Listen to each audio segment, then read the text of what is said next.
Halo teman-teman, kita akan sharing-sharing tentang Human Capital Management dan Human Development Index. Nah, pertama-tama kita mau kenalan dulu nih. Perkenalkan ya, nama saya Andi Agung Prabowo, dan nanti teman saya satunya yang akan menjelaskan adalah Raffi Naufal. Nah, kami berdua akan menjelaskan tentang Human Development Index dan Human Capital Management. Oke. Sebelum lanjut ke materi, ada quotes nih, yaitu sumber daya manusia yang positif dan kompetitif akan mendorong keberhasilan dan kesuksesan. Oke, yang pertama kita akan membahas tentang tokoh-tokoh sejarah dari Human Development Index.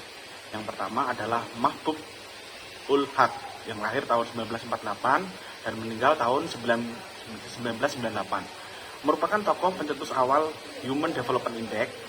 Beliau merupakan mantan Menteri Keuangan di negara Pakistan. Beliau tidak hanya mengartikulasikan filosofi pembangunan manusia dalam membuat rencana pembangunan ekonomi, namun beliau juga memberikan kepada dunia ukuran statistik untuk mengukur indikator pertumbuhan ekonomi dengan pembangunan manusia. Tokoh berikutnya adalah Amartya Sen. Beliau merupakan rekan dari Mahbub ul Haq, yang dimana beliau meraih penghargaan Nobel Ilmu Ekonomi pada tahun 1998 atas kontribusinya ekonomi kesejahteraan. Tokoh berikutnya adalah Martha Nussbaum. Beliau ini juga berkontribusi terhadap pengembangan indeks pada HDI dan menyoroti kemampuan dalam mencapai kehidupan yang baik. Nah, tokoh selanjutnya adalah tokoh dari Human Capital Management. Yang pertama ada Peter Drucker, yang lahir tahun 1909 dan meninggal tahun 2005. Beliau merupakan tokoh terkemuka dalam pengembangan bidang manajemen. Topik karya Peter Drucker yaitu kepemimpinan, strategi, inovasi, perubahan organisasi, dan manajemen SDM. Tokoh berikutnya dalam HCM adalah Elton Mayo yang lahir tahun 1880 dan meninggal tahun 1949. Beliau merupakan psikolog, peneliti industri, dan ahli teori organisasi. Elton Mayo ini menekankan pada human relation dan motivasi. Nah, tokoh terakhir adalah Theodore William Schultz yang lahir tahun 1902 dan meninggal tahun 1998. Pada pertengahan abad ke-20, istilah modal manusia diciptakan oleh ekonom Theodore Schultz yang mengakui nilai ekonomi dari investasi di bidang pendidikan, kesehatan, dan pelatihan. Konsep ini lebih menekankan pentingnya praktek HCM strategis dalam organisasi.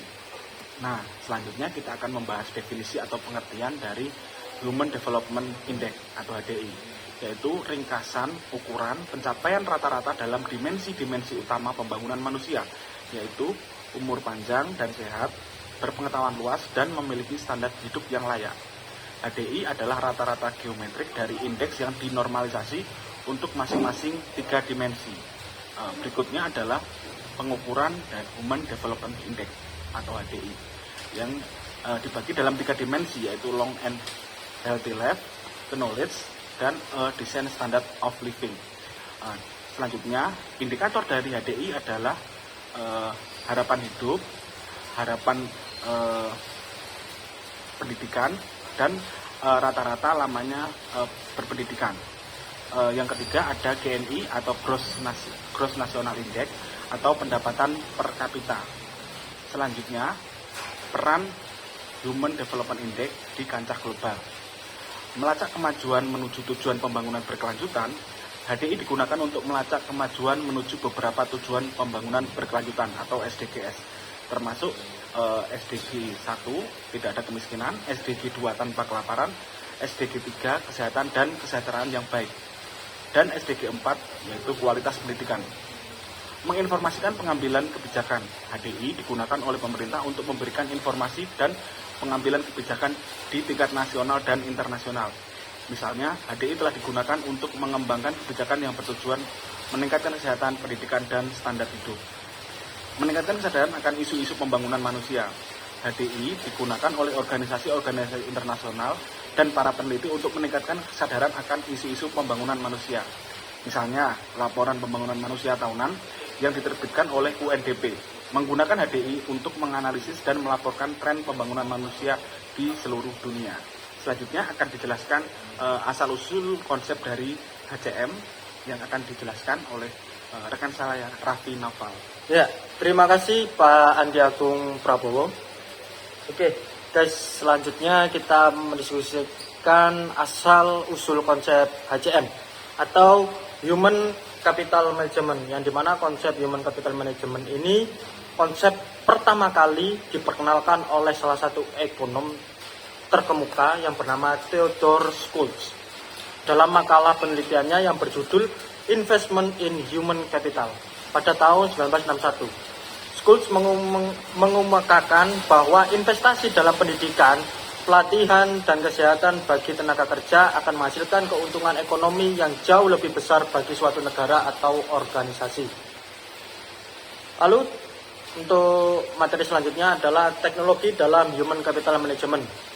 Yang pertama adalah kecerdasan buatan atau artificial intelligence, yang dimana era saat ini organisasi maupun perusahaan sudah mulai melakukan transformasi, mengadopsi kecerdasan buatan untuk menunjang dan mengefisiensi pekerjaan dan pembelajaran mesin atau machine learning.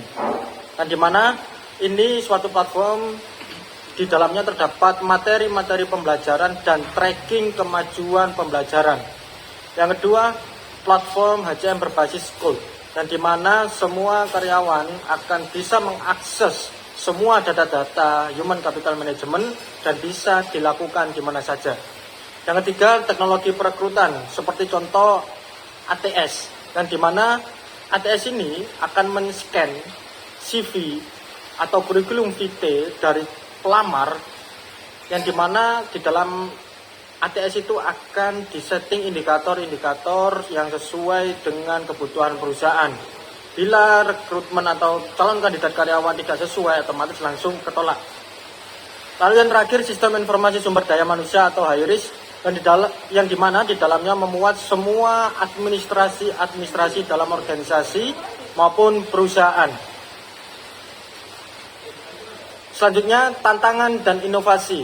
Terdapat 8 tantangan dan inovasi. Yang pertama, kesenjangan keterampilan dan pembelajaran berkelanjutan. Yang kedua, bekerja jarak jauh dan manajemen tenaga kerja hibrid. Yang ketiga, keberagaman, kesetaraan dan inklusi. Analisa data dan teknologi. 5, kesejahteraan karyawan dan kesehatan mental. 6, beradaptasi dengan perubahan struktur kerja. 7, pengembangan kepemimpinan dan perencanaan suksesi atau succession planning. 8, ketangkasan dan manajemen perubahan. Dan di mana era 5.0 atau era society ini banyak tantangan dan tantangan, yang dimana organisasi dan perusahaan harus mampu beradaptasi dan terus berinovasi.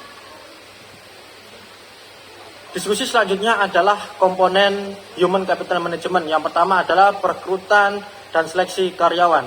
Yang kedua, pelatihan pengembangan keterampilan. Yang ketiga, manajemen kinerja atau performance management. Keempat, manajemen bakat atau talent management. 5, manajemen kesejahteraan karyawan. Nomor 6, diversity and inclusion atau perbedaan. 7, pengelolaan produktivitas dan keseimbangan kerja. Oke, diskusi selanjutnya adalah ISO 30433, yang dimana ini adalah alat ukur yang hampir sama dengan Human Development Index atau pengukuran yang digunakan oleh HDI. Dan dimana secara global ISO 30433 ini secara umum didefinisikan adalah dapat mengukur kesiapan atau ketersediaan sumber daya manusia di dalam organisasi maupun perusahaan hingga 5 tahun ke depan. Fungsi yang pertama, memastikan bahwa karyawan direkrut dan atau dikembangkan untuk mengisi setiap peran kunci. Yang kedua, memastikan bahwa perusahaan beroperasi secara efektif ketika individu yang menduduki posisi penting mengundurkan diri. Semisal ada kandidat atau karyawan atau individu sebagai manajer atau pimpinan itu tiba-tiba mengundurkan diri, itu dapat diprediksi di dalam ISO 30433 dan secara langsung akan digantikan oleh individu-individu yang memiliki potensi dan bakat yang sesuai kriteria pemimpin. Yang ketiga, dapat digunakan untuk posisi manajerial atau peran unik atau sulit untuk diisi. Yang terakhir, menyelaraskan kekuatan bangku cadangan untuk menggantikan posisi kritis. Yang dimana kekuatan bangku cadangan ini adalah pemain cadangan atau SDM yang di dalam organisasi maupun perusahaan. Dari keseluruhan, ISO 3433 ini menekankan bahwasannya mengarah ke talent management system. Oke, ya ini adalah isu atau tren 2024. Saya dengan rekan saya, Pak Andi Agung Prabowo, menekankan pada poin 4 dan 8. Dan di mana seiring dengan semakin terintegrasinya teknologi ke dalam tempat kerja, kita perlu mengevaluasi kembali bagaimana kita memanfaatkan teknologi itu untuk meningkatkan produktivitas kerja, termasuk pekerjaan yang telah lama bersembunyi dan meningkatkan potensi dampak SDM.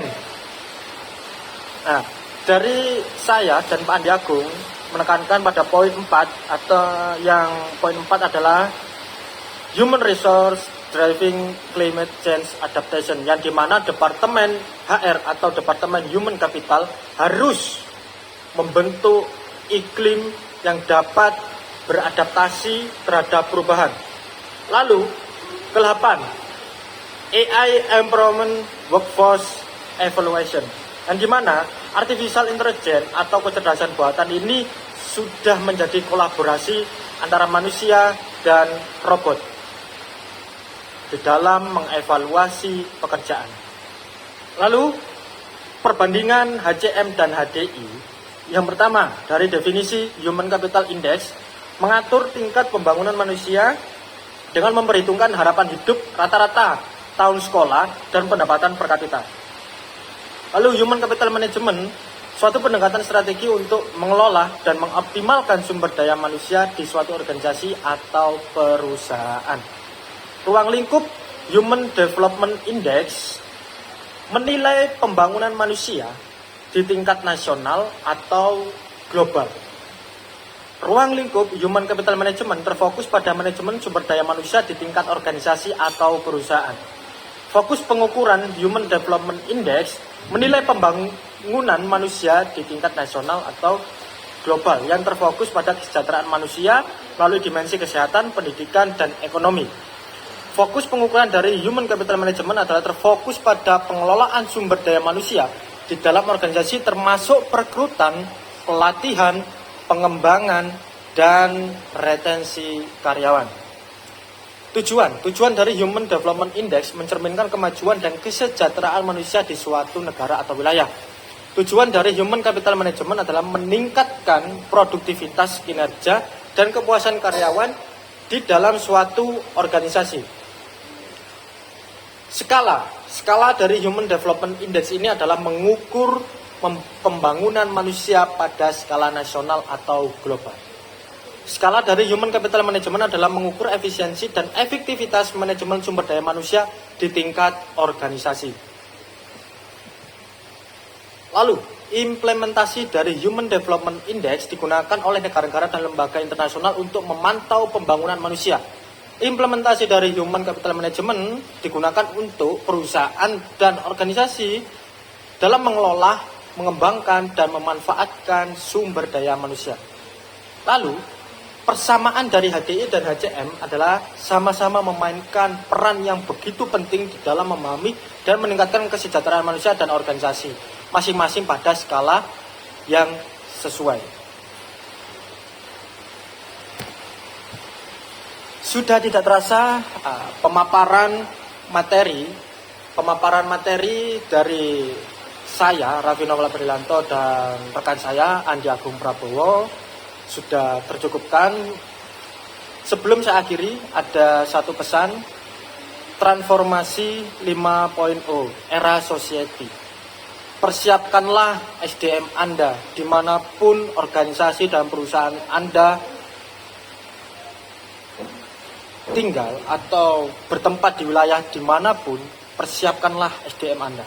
Jika SDM Anda tidak siap menghadapi perubahan, maka siap-siaplah organisasi atau perusahaan Anda akan tertinggal. atau stuck. Berikut referensi dari saya dan Pak Andi Agung Prabowo selaku pemateri, referensi dari materi-materi yang sudah dikemas secara ringkas, padat dan jelas. Sekian dari saya mewakili Pak Andi Agung Prabowo mengucapkan terima kasih banyak. Mohon maaf atas kesalahan atau saat pemaparan materi. Assalamualaikum warahmatullahi wabarakatuh.